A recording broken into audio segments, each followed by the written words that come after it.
Entrando por tus oídos hasta llegar al centro de tus emociones, ADR Networks está en este momento activando tus sentidos. ADR Networks presenta. Yo soy Carla Estefanía y esto es Holycast, hackeando tu cuerpo y mente. En este espacio discutiremos diferentes herramientas basadas en ciencia para optimizar tu salud física y mental. ¡Comenzamos!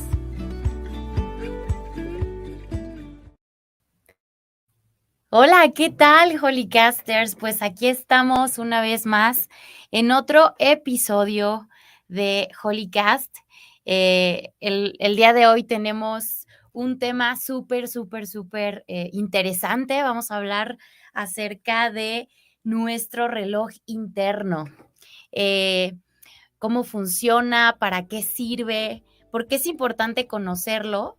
Y bueno, pues justamente tenemos aquí a una de los investigadores de México más importantes en este tema. Él es el doctor Ricardo, que está aquí con nosotros. Doctor, bienvenido. Muchísimas gracias por aceptar la invitación y estar aquí.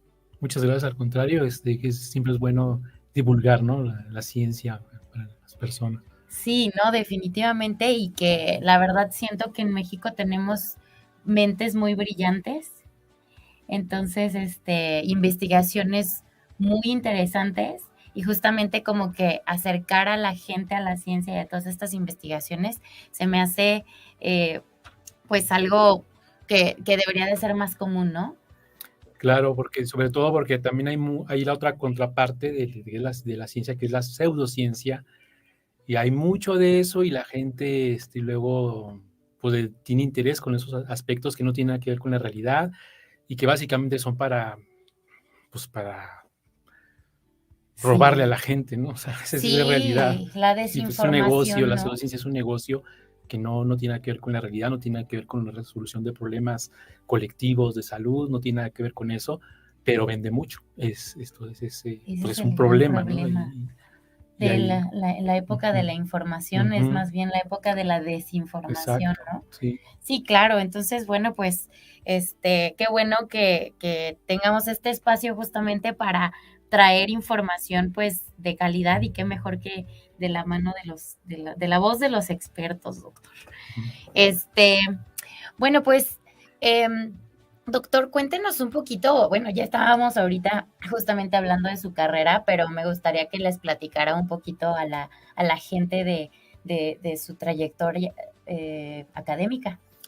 Bueno, yo hice la licenciatura soy químico, que la hice en la Facultad de Química de la Universidad de Chihuahua, y esa fue la licenciatura, y después, cuando concluí la licenciatura, me vine a México, a la Ciudad de México, a hacer la maestría en biomedicina molecular en el Instituto Politécnico Nacional. Ya cuando terminé la maestría, decidí irme al extranjero a realizar los estudios de doctorado, y me fui a Francia, a la Universidad de Nantes, y ahí hice el doctorado con aspectos ya más enfocados a lo que ahora me dedico de investigación, que tiene que ver con el control del metabolismo por los circuitos hipotalámicos, que es una región del cerebro que controla básicamente todas las funciones fisiológicas. Y de ahí, cuando yo estaba realizando los estudios de doctorado en Francia, encontramos aspectos que tienen que ver con los ritmos circadianos. Y bueno, de ahí publicamos varios artículos, pero uno de ellos fue especializado en ritmos circadianos, y de ahí surgió mi interés para hacer una estancia postdoctoral, que ya es inclusive mucho más formativa que un doctorado. Es así, ya la realicé en un laboratorio pues de mucho prestigio, ¿no? De mucho renombre a nivel internacional en la Universidad de Irvine, en California, con el doctor Pablo Sassoni Corsi, que bueno, fue una eminencia en ritmos circadianos. Wow, doctor, la verdad es que sí. He visto sus líneas de investigación. El doctor ha hecho estudios justamente, como decía, en los relojes del hipotálamo, y cómo estos son capaces de controlar el balance energético a través de las respuestas fisiológicas que tenemos, metabólicas y celulares, ¿no? También el estudio de la capacidad para generar adipocitos leopardos Ujú. activos en individuos con diabetes tipo 2. Bueno, estas son sus líneas de investigación actuales, ¿sí, verdad? Estudio de los alimentos que pueden sincronizar o afectar estos relojes circadianos o estos ritmos circadianos. El estudio de la regulación del sueño por justamente nuestro reloj interno. Doctor, ¿nos puede decir más o menos, o sea, este reloj interno que tenemos, cómo funciona y cómo podemos, o sea, cómo nuestro cuerpo sabe, de dónde viene esa inteligencia de saber en qué momento tenemos que irnos a dormir, en qué momento tenemos que secretar una hormona o una enzima, o sea, cómo funciona este reloj interno? Bueno, obviamente todo tiene un origen evolutivo en los seres vivos. Hablando en aspectos evolutivos, bueno, la vida como tal surgió en condiciones rítmicas circadianas que son generadas por la rotación de la Tierra, que son ciclos de 24 horas que generan los ciclos de luz-oscuridad y obviamente también cambios ambientales. Entonces, los organismos se tuvieron que adaptar a estas condiciones. Bueno, de hecho hay una hipótesis de cómo surgieron ya los primeros relojes circadianos en los organismos que tienen que ver con el estrés al oxígeno, porque hace aproximadamente unos 2.5 billones de años, en los nichos de los primeros organismos empezaron a generar grandes concentraciones de oxígeno, y el oxígeno es muy tóxico, es muy reactivo, genera radicales de oxígeno, que estos a su vez fluctuaban con la oscilación de la luz solar de 24 horas. Entonces los organismos que lograron crear mecanismos antioxidativos en términos circadianos lograron sobrevivir. Entonces es una de las hipótesis que ahorita más aceptadas de cómo surgieron los ritmos circadianos. Y básicamente todos los organismos, desde las arqueobacterias, que son las más primitivas, las bacterias, los protozoarios, los hongos del reino fungi, las plantas, los insectos y finalmente los mamíferos tienen sistemas de ritmos circadianos. Y de hecho, en el 2017 les dieron el premio Nobel de Medicina a 3 investigadores norteamericanos porque ellos en los años 80 elucidaron los mecanismos moleculares del reloj circadiano que fue realizado en moscas de la fruta. Y este mecanismo que tienen las moscas es homólogo al que tenemos los mamíferos, es muy parecido. Sí, hay algunas variaciones, pero es muy parecido. Y gracias a eso le dieron a ellos el premio Nobel de Medicina, porque finalmente después, más adelante, en los 90s, en el 2000, y etcétera, se vio que realmente los ritmos circadianos son el reloj endógeno es muy importante para la salud, porque controla virtualmente todas las funciones fisiológicas en los organismos. Entonces, por eso le merecieron a ellos el premio Nobel de Medicina. Justamente hacia allá iba dirigida mi segunda pregunta, doctor, y era quisiera mencionarles a las personas a nuestros escuchas, cuáles son las ventajas que puede darnos traer a nuestra vida el conocer cómo funcionan nuestros ritmos circadianos, cómo funciona este reloj biológico, porque como ya hemos dicho, tenemos la capacidad, o sea, regula nuestros niveles energéticos, regula el metabolismo, regula el sueño. Entonces, justamente conocer estos ritmos nos puede ayudar a maximizar, por ejemplo, nuestros niveles energéticos, a tener un mejor performance, no sé, físico, si estamos entrenando o estamos haciendo algún tipo de ejercicio. ¿Cómo podemos aplicar este conocimiento, por ejemplo, para mejorar nuestros hábitos de nutrición también? Entonces, justamente hacia allá quisiera como dirigirnos un poco para que logremos como de alguna forma aplicar estos conocimientos de la ciencia a nuestra vida, ¿no? Entonces, ¿qué me podría decir, por ejemplo, doctor, acerca de nuestros ciclos circadianos y la energía? A ver, bueno, como ya les acabo de comentar, el reloj circadiano controla virtualmente todas las funciones fisiológicas, ¿ok?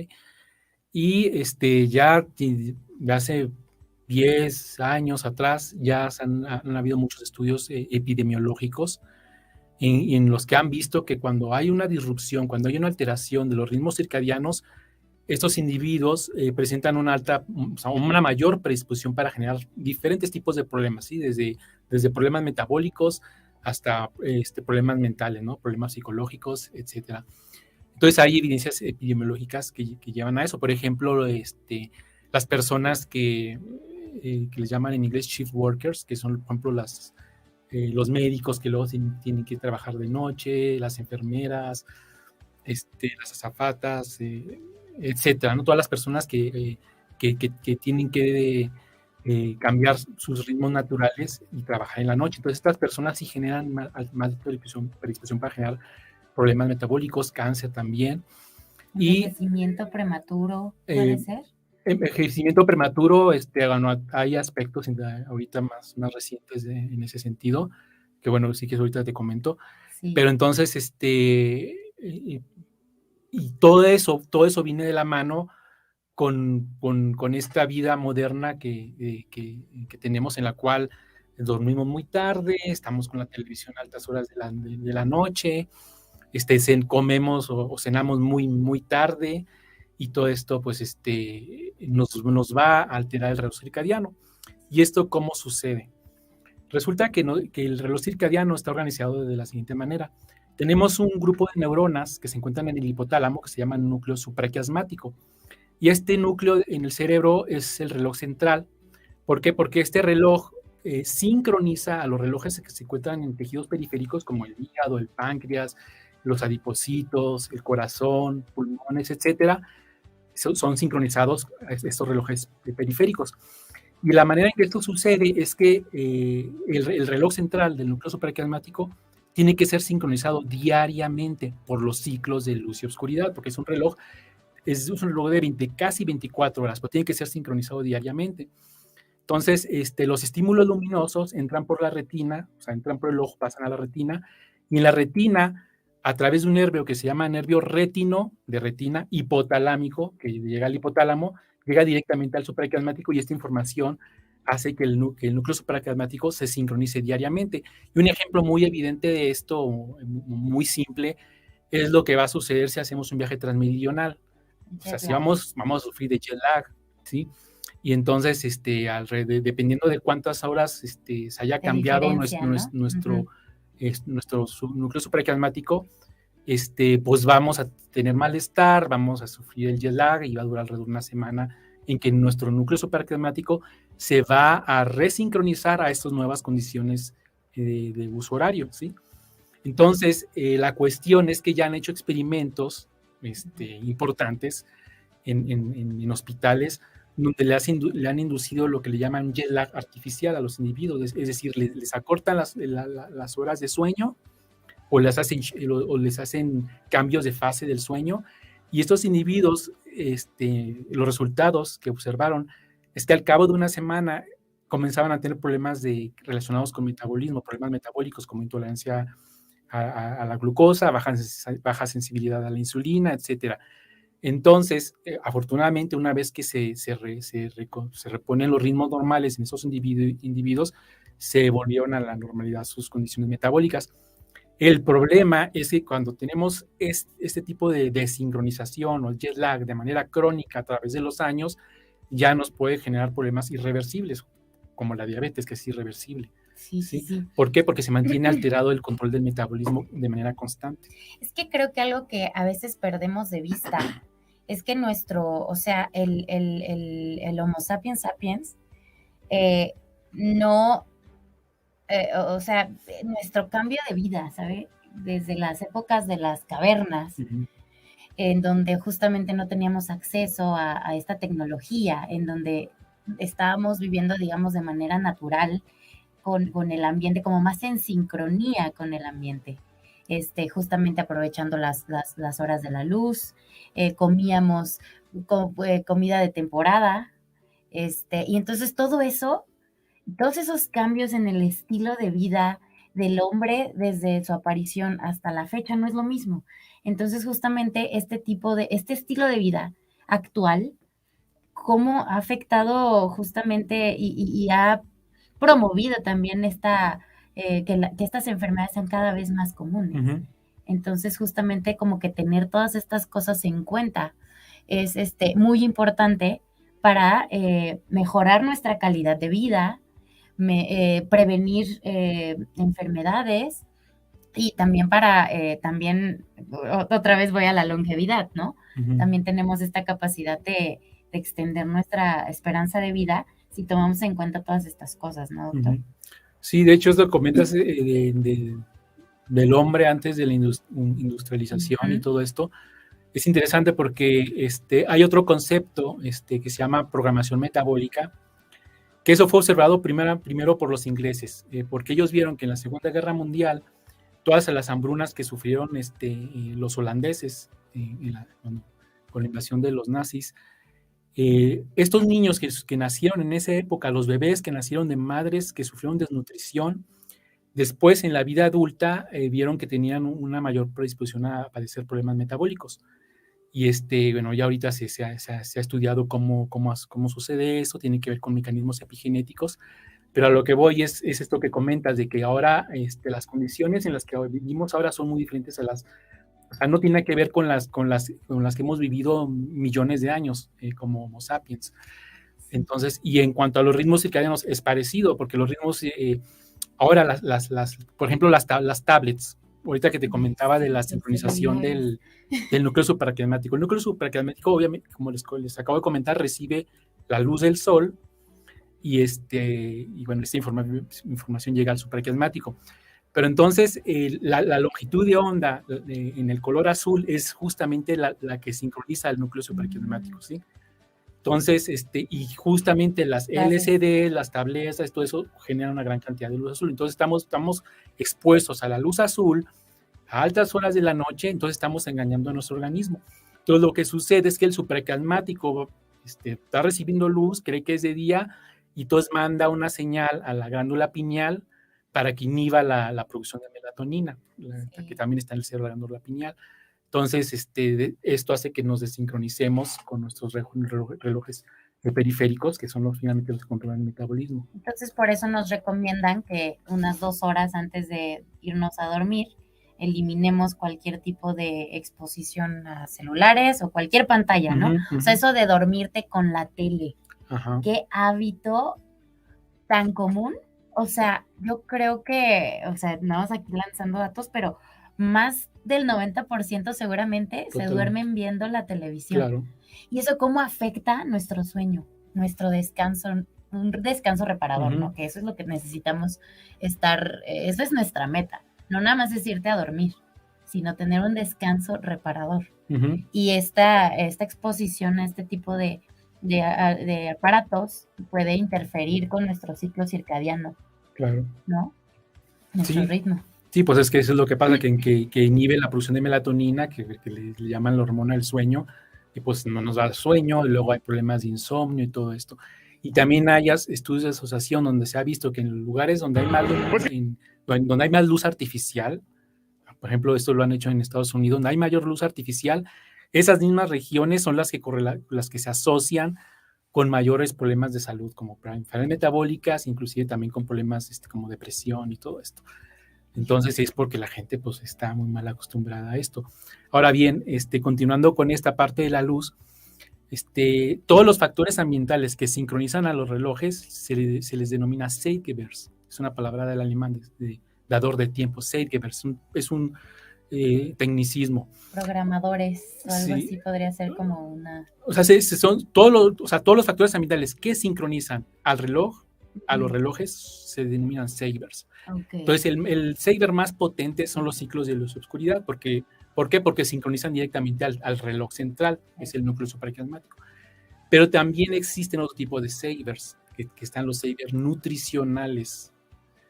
Y los Zeitgebers nutricionales no sincronizan al supraquiasmático, pero sí sincronizan a tejidos periféricos, como el hígado, por ejemplo. Entonces, pues eso también hay experimentación tanto en animales, donde, bueno, o sea, hay estudios moleculares en ratones, pero también hay estudios en individuos. Unos estudios pioneros que se realizaron, bueno, que nosotros realizamos un estudio en California, en el cual a 2 grupos de ratones a un grupo les dimos dieta normal, ¿sí? dieta de baja en calorías, y a otro dieta hipercalórica, que es lo que le llaman dieta cafetería, ¿no? Fast food y todo esto. Y occidental. Dieta no saludable. Sí. Y lo que observamos es que haciendo un estudio que se llama transcriptoma, en el que se pueden medir los niveles de expresión de miles de genes simultáneamente y cada 4 horas para poder ver cómo fluctúan de manera circadiana, pues observamos que muchos genes, cientos de genes que fluctuaban bien en los animales con dieta normocalórica, dejaron de oscilar, es decir, de sufrir oscilaciones circadianas a lo largo del día en su expresión, Okay. ¿sí? Con la dieta hipercalórica. Se mantenía como más estable la expresión genética. O sea, todo, o sea, cómo funcionan, todos tenemos nuestros genes, ¿sí? El genoma, ¿sí? Ahí está toda la información. Pero obviamente sí, esa información nos tiene que, pues, hacer que existamos, ¿no? Toda la información genética. ¿Cómo sucede?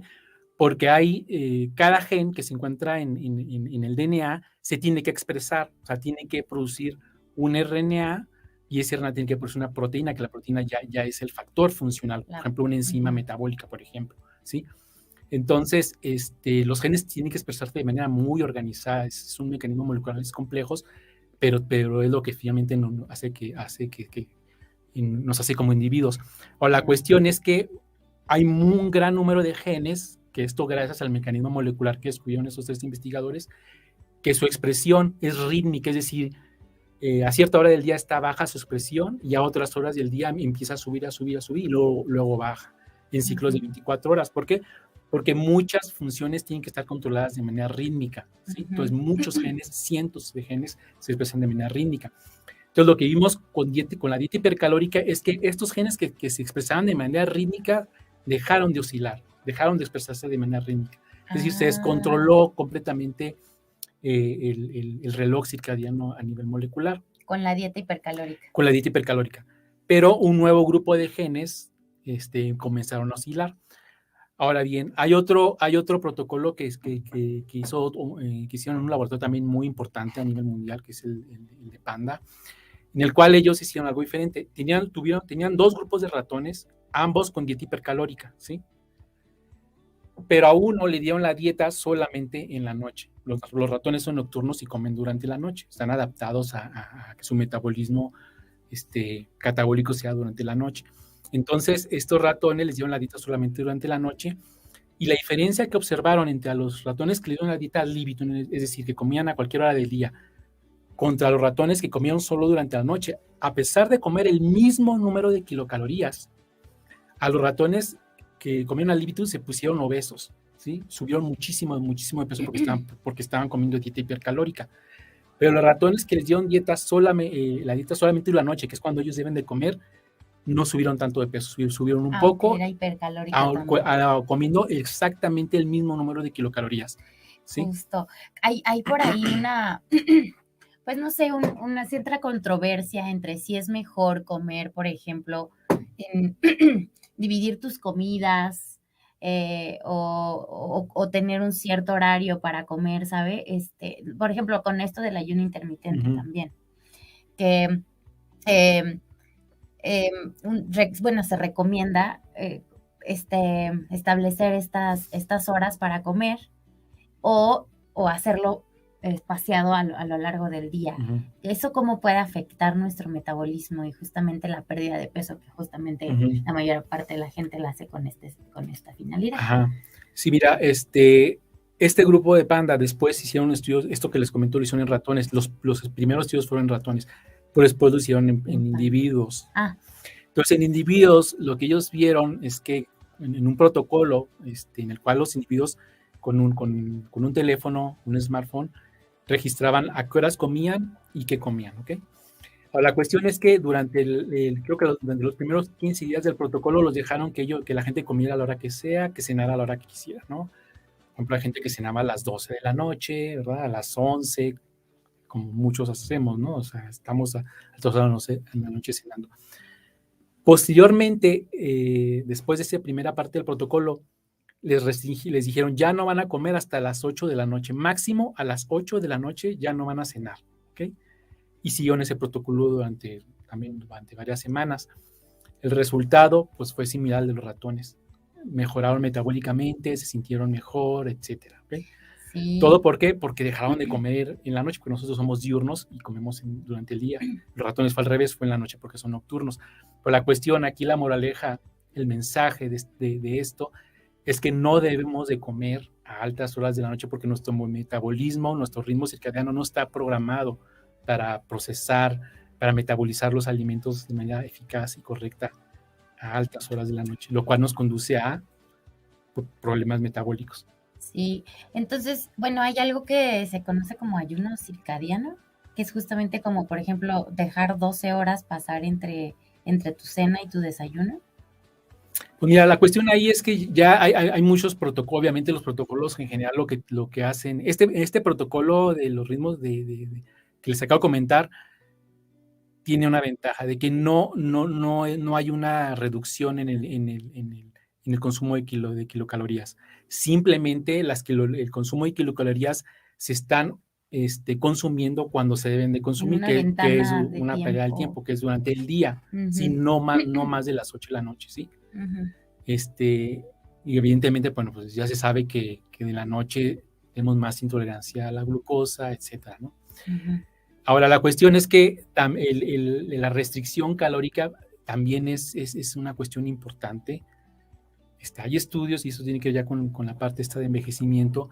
Hay estudios que se han hecho en diferentes organismos, desde Aplicia, que es un gusano, en ratones, en moscas, en primates.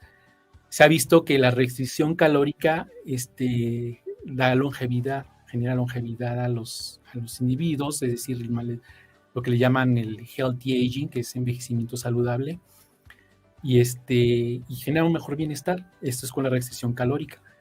También se sabe que la restricción calórica, no, ya a nivel molecular, ya se conocen muchos de los aspectos, porque hay sensores nutricionales, ¿sí? Que cuando hay restricción calórica, unos se activan, bueno, y otros se inactivan, pero esto finalmente lo que va a pasar es que nos va a controlar a nivel molecular el metabolismo, va a estar mucho mejor controlado el metabolismo. Un ejemplo, por ejemplo, son las sirtuinas. Las sirtuinas son unas enzimas súper interesantes, son unas enzimas que son de acetilasas, es decir, lo que hacen es que esas enzimas le quitan el grupo acetilo a muchas otras proteínas, a un gran número de proteínas. Ahora, aquí lo importante de esto es que las enzimas o muchas proteínas pues, tienen una actividad, ¿sí? Específica, ¿sí? Por eso están, porque tienen una actividad. Y esta actividad es modulada a través de procesos de cambios posttraduccionales como la acetilación, la fosforilación. Entonces, estas sirtuinas lo que hacen es que modulan la actividad de muchas otras proteínas, de muchos blancos de las sirtuinas. Entonces, la sirtuina se activa en condiciones de restricción calórica. Entonces, las sirtuinas van a estar más activas y van a modular la actividad de muchas otras proteínas. Otro aspecto importante es de las sirtuinas, que es un sensor nutricional, porque la actividad de las sirtuinas depende del NAD. Justo ahí iba. Entonces, el NAD pues, es un metabolito que tiene que ver con los niveles energéticos de las células. Sí. Entonces, cuando están tan bajos los niveles de NAD, es la relación NAD o NADH. NADH es cuando hay una gran cantidad de energía y NAD cuando hay una baja cantidad de energía en la célula. Y las sirtuinas dependen del NAD. ¿Sí? Entonces, por eso es que las sirtuinas detectan cuando hay una baja cantidad de energético y se activan. Esto genera un estrés, la restricción calórica genera un estrés sutil, no un estrés dañino, es un estrés benéfico, porque cuando tenemos en las células niveles de estrés bajos, ¿sí? La célula va a generar mecanismos antiestrés, ¿sí? Y estos mecanismos antiestrés van a hacer que las células funcionen mejor, ¿sí? Por ejemplo, van a aumentar, por ejemplo, antioxidantes, van a mejorar el recambio de la renovación de proteínas, es decir, se van a generar varias respuestas para optimizar la función celular. Pero tiene que haber ciertos niveles bajos de estrés. Obviamente, cuando es un estrés excesivo, pues la célula se va a apoptosis y y es dañino, ¿no? Pero niveles bajos, como la restricción calórica, es bueno, ¿sí? Sí, como dicen, tú puedes obtener los beneficios del estrés solo si eres capaz de reponerte de este estresor, ¿no? Entonces, justamente es aquí importante conocer que hay, como dice, tipos de estrés bueno y malo, y que justamente la restricción calórica nos va a dar este tipo de estrés bueno que nos va a favorecer a través de, bueno, por ejemplo, mecanismo, sí, exactamente. De hecho, por ahí escuché una vez que comer frutas, por ejemplo, o verduras que ya están medias, golpeaditas o viejitas, justamente que también los vegetales tienen esta capacidad de generar ciertos mecanismos digamos, de sobrevivencia, y que cuando tú te comes este tipo de verduras o frutas ya como viejitas o pasaditas, también te traen como efectos benéficos a la salud. No recuerdo el nombre de las moléculas en este momento, pero bueno, por ahí escuché esa parte. Bueno, yo ahí sí no desconozco eso que me comentas. No sé si los mecanismos de, no sé, que se empiecen a transformar los frutos, se generen algunos fitoquímicos que sean más, se expongan más cuando se consumen, ¿no? Como nutrientes, pero no desconozco eso, no podría comentarte al respecto. Doctor, justamente regresando un poquito a esto del NAD, ¿qué importancia tiene en nuestra...? Porque es que a veces pensamos en energía y hablamos de energía para llevar a cabo tus actividades. Y creo que es el concepto que tenemos como más presente, ¿no? Para pues, llevar a cabo mis actividades diarias.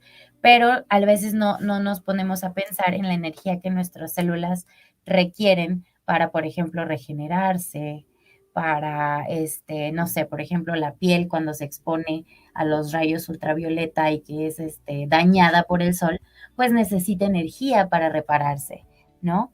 Y si hay bajos niveles energéticos, entonces nuestra piel pierde esa eficiencia para repararse, y entonces, por ejemplo, los niveles energéticos se pueden relacionar con ya hay estudios, ¿no? Que relacionan los niveles energéticos y la aparición de arrugas, por ejemplo, o era de la función mitocondrial que son la mitocondria es donde generamos energía. Entonces, justamente cómo los niveles de NAD se pueden relacionar con aspectos que tienen que ver con nuestra calidad de vida, con la aparición de enfermedades, con el envejecimiento. Entonces, un poquito nos podría comentar algo acerca de esto. Mira, la cuestión es que pues vivimos un exceso de energía, por de ahí hay que partir. O sea, las condiciones actuales en las ciudades modernas no tienen que ver con lo natural, nada que ver. Sí, entonces de ahí hay que partir. No estamos, vivimos en un exceso de calorías, ese es el punto, ¿no? Que no es lo normal. Entonces, hay que reducir esos aportes de calóricos para que funcionen mejor las células. Eso es lo que hay que entender.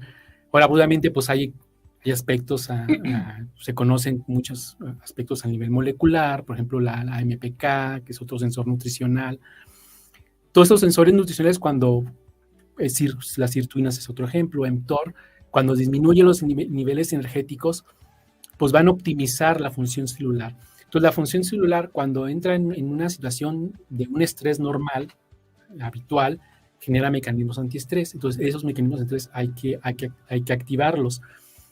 Y esos mecanismos antiestrés, pues como tú comentas, requieren, todas las células requieren energía para funcionar, ¿ok? Pero tenemos energía en exceso. Entonces, eso no va a ser un problema.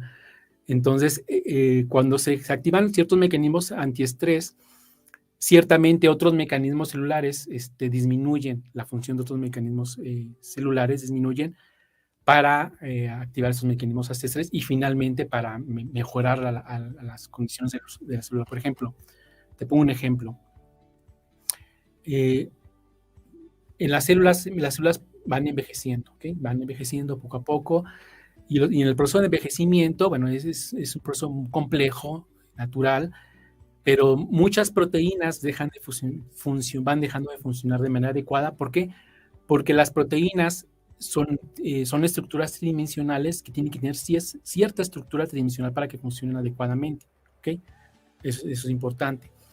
Entonces, cuando las proteínas empiezan a funcionar ya muy mal, van a generar un estrés a nivel celular, ¿sí? Por ejemplo, un estrés de retículo endoplásmico, y estas señales de estrés van a llegar al núcleo, y el núcleo va a reprogramar a la célula, va a decir, bueno, si está dañando la célula, tenemos que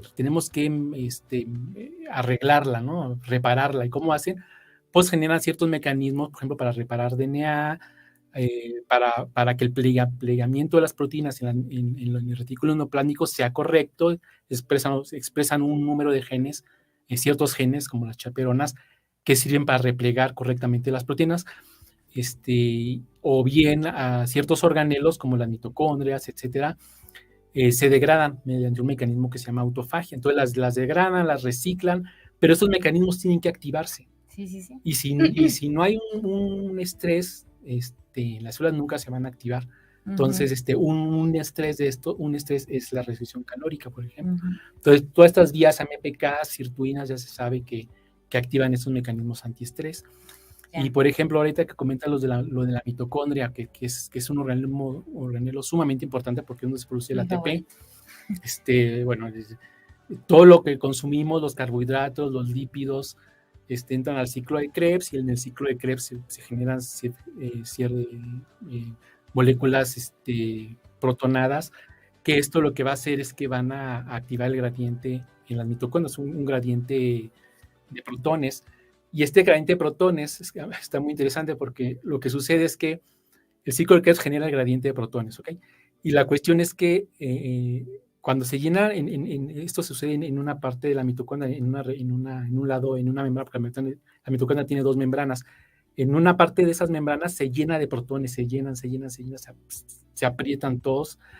Entonces, la única manera de que esos protones pasen a la región, al lado de la membrana, donde no hay protones, que es como cuando estamos en el metro, que se abren las puertas y la gente sale como disparada, es a través de una enzima que es la ATPasa o ATP sintetasa, que empieza a girar, es un rotor, es un dinamo, se mueve. Es un dinamo, y este movimiento mecánico que está generando el flujo de protones producen ATP, que el ATP le llaman coloquialmente la moneda energética de las células, sí. Porque el ATP finalmente lo que va a hacer es que va a permitir la función de de todos los procesos a nivel celular, ¿no? Sí, es la moneda energética, lo que utilizamos para llevar a cabo todas nuestras actividades. Pero, por ejemplo, ya para terminar esto, pero entonces aquí va una cuestión, la sirtuina, que te comenté que es una desacetilasa, desacetila otras proteínas que son importantes, son otras proteínas como PGC1-alfa, que tienen que ver con la expresión de genes mitocondriales, es decir, con la biogénesis mitocondrial y con la renovación de las mitocondrias. Justo ahí va, porque, a ver, creo que es importante, aquí me gustaría como hacer énfasis, porque una cosa es que tengamos disponibilidad calórica y otra cosa es nuestra eficiencia para formar ATP. Entonces creo que ahí está el problema, ¿no? Porque, por ejemplo, sabemos que el ejercicios de hipertrofia, o bueno, de ejercicios de fuerza, ir al gimnasio, nos va a ayudar a mejorar nuestra eficiencia para generar energía. Entonces, una cosa es tener la disposición calórica y otra cosa es la eficiencia que nuestro cuerpo tiene para transformarlo en energía. Y creo que ahí es en donde estamos fallando. Energía tenemos, pero en reposo. Hay que transformarla. Y entonces justamente aquí esta eficiencia de nuestro cuerpo como tal sí puede variar, por ejemplo, porque nuestra cantidad de mitocondrias puede aumentar y también la eficiencia de la mitocondria para generar el ATP puede maximizarse si nosotros tenemos buenos hábitos, ¿no? Efectivamente. Entonces creo que ahí es en donde recae la importancia, porque por ejemplo el NAD, sabemos que con el paso del tiempo se va reduciendo esta molécula y bueno, no es la misma cantidad de NAD que producimos cuando estamos jóvenes que cuando llegamos a una etapa adulta, ¿no? Entonces, justamente conservar estos niveles de NAD es importante para tener pues sí, para evitar, para tener una buena calidad de vida, pero creo que ahí es en donde recae la importancia, ¿no? En esta eficiencia metabólica, que justamente el ejercicio ayuda muchísimo. Entonces, no es tanto el solo bajar de peso, muchas veces nos enfocamos mucho en quiero bajar de peso. Sí, es importante reducir la grasa, sobre todo acumulada en el abdomen, que es la más dañina y más peligrosa, pero también a través del ejercicio vamos a poder estimular a nuestro cuerpo para que sea más eficiente generando energía y al mismo tiempo esta energía esté disponible para llevar a cabo los procesos celulares. Entonces, bueno, nada más quería como hacer énfasis en esa partecita, pero esta parte de las sirtuinas me parece súper, o sea, ¿desde cuándo se descubrió esta? Ya tiene años. No sé decirte, será unos 20 años, una cosa así, no sería con exactitud, pero sí ya tiene. Pero la cuestión es que con aportaciones de investigación, pues se ha visto cada vez que el papel que tiene esas sirtuinas, ¿no? Tan importante, ¿no? Y en el laboratorio en el que estábamos, con Paolo, pues ellos publicaron una serie de artículos muy importantes en el cual vieron que las sirtuinas, de hecho, controlan los ritmos circadianos y la actividad de muchas enzimas a nivel circadiano. Entonces, pues son muy importantes, ¿no? Las sirtuinas. Y esto que comentas del envejecimiento, que es verdad, o sea, el NAD los niveles de NAD van disminuyendo con el envejecimiento, y el NAD también, este metabolito fluctúa de manera circadiana. Y eso es una de las cuestiones que escribieron ahí con Paolo, y fluctúa porque una de las enzimas limitantes en la vía de biosíntesis del NAD es un gen controlado por el reloj. Entonces, por eso es que los niveles de NAD fluctúan, y por eso es que la actividad de la sirtuina fluctúa, porque la sirtuina depende del NAD, como les comenté, y por eso la actividad de muchas enzimas fluctúan de manera circadiana. Entonces, sí, durante el envejecimiento van disminuyendo los niveles de NAD. ¿Y qué opina de lo de, bueno, es que ahorita ya anda como un poco se puso un poco de moda el suplementarse con NAD o con NMN o con, pues sí, de estos suplementos? Pues mira, yo creo que ahí sí tiene que haber un mejor control, lo que le llaman estos busters de NAD.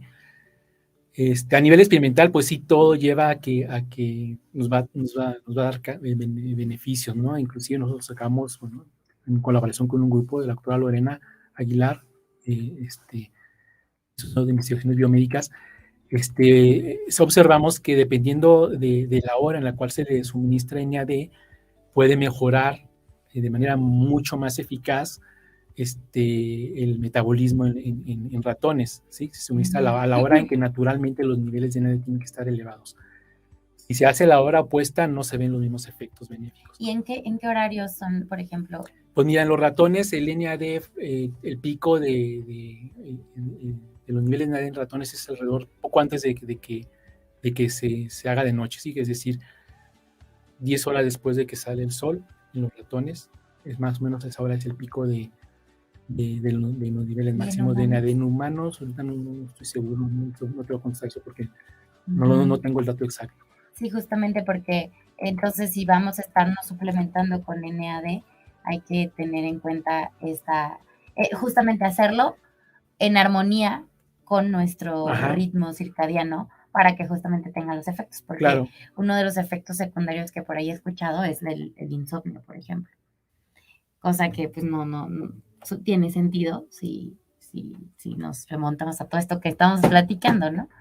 Entonces, ¿cuál de las limitantes de la suplementación, según lo que he leído es que el NAD no puede entrar tan fácil a la célula cuando es suplementado, entonces que no se puede aprovechar como tal, eh, eh, sí, aprovechar todo Pues sí, es que la cuestión es que muchos suplementos no se sabe la calidad, no se sabe realmente qué es lo que te están bueno, dando. aparte, que son Frankenstein. Sí, ¿no? ¿no? Entonces, depende un montón de cosas ya por ahí que no tiene que ver con el NAD, a lo mejor. Entonces, la dosis también no se sabe exactamente cuál es la dosis más adecuada. Son cosas que se tienen que hacer más experimentación básica, ¿no? Para tener así datos pues más próximos a la realidad, ¿no? Sí. Porque muchas veces estas cuestiones simplemente son cosas comerciales, ¿no? Que ven, una compañía, están viendo un artículo de investigación básica que los NAD tienen beneficios, bla, bla, y hay muchos aspectos moleculares, entonces vamos a venderlo. Sí, Entonces, claro que se requieren muchísimo cosas, más. ¿no? Que tiene muchísimo futuro el NAD para mejorar nuestra calidad de vida y la longevidad totalmente, pero todavía no estamos en ese punto de que ya se tenga totalmente esclarecido como dice, todos estos detalles. Simplemente, por ejemplo, del NAD ya hace años que se sabe que los niveles oscilan, pero nosotros, por eso se publicó en Nature Communications, justamente porque fuimos pioneros, ¿no? La doctora Aguilar fue pionera en dilucidar o utilizar el NAD como cronoterapia, ¿sí? Wow. Entonces, pues apenas es el primer artículo se publicó hace un mes, entonces, pues toda falta de ir a la clínica, pues es otro paso, ¿no? Doctor, bueno, ya tenemos casi ya vamos a terminar el programa del día de hoy, pero me gustaría dejarlos o irnos con algunas recomendaciones que basado en esto podamos estar empleando en nuestra vida. Por ejemplo, en las cuestiones de la nutrición, nos recomendaría, por ejemplo, que, bueno, como ya nos dijiste que comer pesado en la noche no es la mejor opción, justamente porque nuestro cuerpo no está capacitado en esa hora de la noche, ya nos estamos preparando para dormir. Entonces, lo mejor es desayunar, cenar ligero. Y ¿qué pasaría con nuestros horarios? ¿Es mejor tener ciertos horarios para comer? Mira, y seguirlos. Sí, bueno, obviamente, número uno, no comer, según los resultados de Panda que dio con individuos, no comer después de las 8 de la noche. O sea, no hay que cenar más tarde de eso. Tampoco hay que consumir alimentos altamente calóricos a altas horas de la noche, obviamente. O sea, si va uno a cenar en la noche, así tarde, pues comer algo saludable, ¿no? Una ensalada, no sé, una ensalada griega, o algo así. Yo, por ejemplo, tengo esta tendencia de que a mí se me hace muy fácil ayunar como que en la mañana, porque me levanto y me gusta ir al gimnasio luego. Entonces, yo ya creo que mi cuerpo está adaptado a entrenar como en este estado. Entonces, a veces ceno, me gusta cenar, por ejemplo, muchas verduras en la noche, arroz, y me sirve esa energía hasta el otro día, y yo de que estoy comiendo mi primera comida a las 12. Entonces, ¿qué opinas como de este tipo de adaptaciones que tu cuerpo, pues muchas veces por los estilos de vida de las personas, como dice, de acuerdo a sus trabajos, el cuerpo se adapta a ellos? A ver, bueno, cada individuo es diferente, ¿no? Hay que partir de eso, o sea. Sí. Sí, entonces, a lo mejor hay individuos que si no desayunan en el día, no les va a dar para ir menos para ir al gimnasio. Menos, ajá. Sí, entonces, y sobre todo porque en la noche, pues es un periodo de ayuno de cierto número de horas, que inclusive el hígado empieza a producir glucosa, ¿no? A partir del glucógeno. Entonces, es un periodo de ayuno y que las reservas de energía van a disminuir. Entonces, sí, depende de cada organismo. Depende de cada organismo. Yo creo que lo importante, número uno, es bajarle el nivel de kilocalorías en general. Ujú. Y una recomendación sería esta de no comer a altas horas de la noche. Que bueno, que ya se ha visto que en tanto en modelos animales como en individuos ha dado buenos resultados. Ujú. Doctor, pues muchísimas gracias No, al por contrario. haber venido. Espero que tengamos alguna otra oportunidad de continuar, porque hay muchísimo de qué hablar. Justamente creo que hablar de cómo la nutrición afecta, por ejemplo, nuestros genes o la expresión genética, la epigenética. Entonces hay muchos temas que podemos hablar, así es que le agradezco mucho. No sé si tenga algún lugar en donde lo puedan contactar o algo así, si tiene alguna duda, usa redes sociales. Pues mira, ahorita tengo Facebook, pero pues ese es personal y básicamente casi ni lo uso además. Ah, bueno. Acabo de abrir una cuenta en Twitter, pero Ujú. no sé cómo, no sé exactamente, Pues tiene un nombre medio raro. Si ponen Ricardo Orozco, a lo mejor aparece, ¿no? Bueno, pues yo lo uso básicamente para ver qué tienen los colegas Sí, claro. científicos, ¿no? Y ver qué publican y qué hay, ¿no? Perfecto. Y bueno, y pues estoy en la página del INMEGEN, ahí también me pueden localizar. Muy bien, doctor. Pues muchísimas gracias. Muchas gracias por haberse quedado aquí con nosotros el día de hoy. Yo soy Carla Hernández y esto fue Holicast. Muchísimas gracias. Muchas gracias. Ya no les quito más mi tiempo. Recuerden comerse sus verduras y sonrían, que es gratis. Esto fue Holicast, hackeando tu cuerpo y mente. Nos vemos la próxima.